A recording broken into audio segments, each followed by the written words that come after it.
In this next video we are going to start working a double crochet stitch. To do this I'm going to create a sample of 20 stitches. If you create a foundation chain of 20 chains, and then we will need a turning chain of 1 at the end. Each type of stitch will always require a turning chain at the end. Depending on the height of the stitch will depend on how many chains we will create for a turning chain. If you look at your quick reference guide card, you will see on that card you've got all the different explanations as to what stitch we are doing, and on the right hand side of that it'll tell us how many chains we need to do. As I say, the chains are created to ensure that we can turn our work and have enough room to be able to turn our work. If you think of this as walking around the corner of a pavement, if it's a small corner you may take one step. However, if it is a much more curvaceous corner, you will take 2 or 3 steps depending on how much of a curve is required to be able to walk along that pavement. So I have now created 20 stitches on my piece of work, which is now my foundation chain of 20. I'm going to create an additional 1 stitch as my turning chain. I'm now going to work in the top of this foundation chain, remembering that these V stitches are each a stitch, so you will just work into the top of each one. You will ignore the loop that is on your hook, you will ignore the turning chain, but you will work into the base of your first stitch. So I'm ignoring this that's on the hook, I'm ignoring this turning chain and I'm working into this first stitch. So I will take my hook into the center of that stitch, I will yarn over and pull through. I've got 2 loops on my hook. I will yarn over and pull through both those loops on the hook. I'll then move along to the next V stitch, so I'll ignore this hole because this is what I've just created by popping that stitch in there.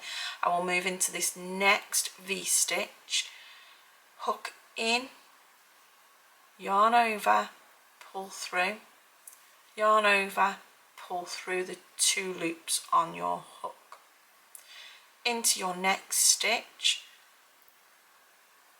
you will yarn over, pull through, 2 loops on your hook, yarn over, pull through both loops on your hook. Into your next stitch, and then you will yarn over with your yarn, pull through, 2 loops on your hook, yarn over, pull through both loops on your hook, and you will continue to work all the way along until this very end stitch. If you pause the video and join me back, I will show you the last stitch and how we then turn our work. I'm just going to go into my last stitch now, and I will use this exactly the same way as all of my previous stitches, but what you will notice is you've just got your one last stitch next to this knot. It isn't the knot that we're working into, it's this last stitch. So put your hook in, yarn over, pull through, 2 loops on your hook, yarn over and pull through 2 loops. Now before I move on to the next row, it's important for me to talk to you about the anatomy of a stitch. So if you flip your work, what you will see now is you have got a series of V stitches all along the top, and those V stitches, what you will see is you have got a front loop and you have a back loop of those V stitches. Unless your pattern advises otherwise, I would always work through both the front and the back of that V stitch. If your pattern advises back loop only, then you would work just into this back loop, popping your crochet hook into the middle here. However, for this we are not going to be working into the back loop at all at this moment in time. We're going to be working into the full stitch, so you will work into both the front and the back loop. So to work along your next row, it's important for us to be able to chain, because we want to give our piece of work enough height to be able to work along the next section.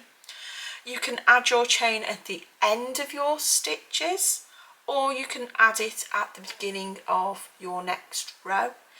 It doesn't matter which way round you do it, you just need to be consistent with your method of doing it. If you are doing it at the end of your row, then you need to ensure that all your rows that follow in the rest of your piece of work all have the turning chain at the end. This makes sure we have a nice straight edge. If you're doing it at the beginning of your next row, you need to be consistent with that, and you need to ensure that you put your turning chain in the first stitch of each row. Just be consistent. Whatever you decide to do, make sure that you follow that through right the way through your piece of work. So I've created my turning chain. I'm now going to turn my piece of work, and to do that I will flip my work over like I'm turning a page in a book. I'm going to ignore the loop that's on the hook. I'm going to ignore the turning chain which falls directly below that loop on your hook, and I'm going to be working in the base of that turning chain, which is the next stitch, which is actually the first stitch of the row. I'm going to take my crochet hook, ignoring this stitch, and you're going to go in, and you're going to ensure you've caught both the front and the back loop of that piece of work. You're going to yarn over and pull through. You've got 2 loops on your hook. You're going to yarn over, pull through both of those loops on your hook. You're going to work into your next stitch, so you're looking for the next V-stitch. You're going to place your work in, yarn over, pull through, 2 loops on your hook, yarn over, pull through both those loops on the hook. You're going to look at your next stitch, which is identified with this V. You're going to place your hook underneath that V so that you've got both your front and your back loop on the hook. Yarn over, pull through, 2 loops on your hook, yarn over, pull through both loops on your hook. And you're going to work all the way along until stitch number 19, counting as you go along. If you remember rightly, we had a foundation chain of 20 plus a turning chain of 1. We don't count the turning chain ever.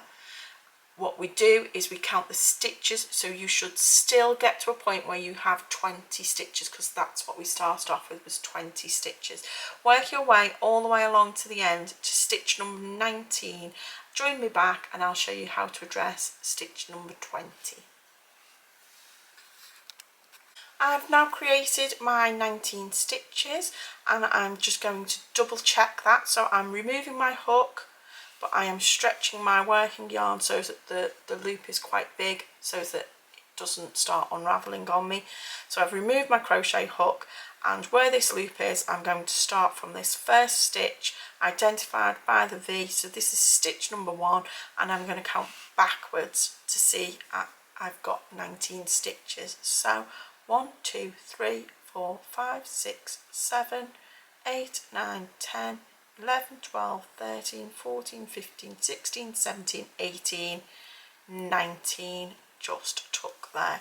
Now what you can see, if I pop my hook back in there and tighten it back up, stitch number 20 isn't very visible. So if you just turn the edge of your work, what you will see is that V just there, and you're going to catch your hook in both the front and the back loop of that hook.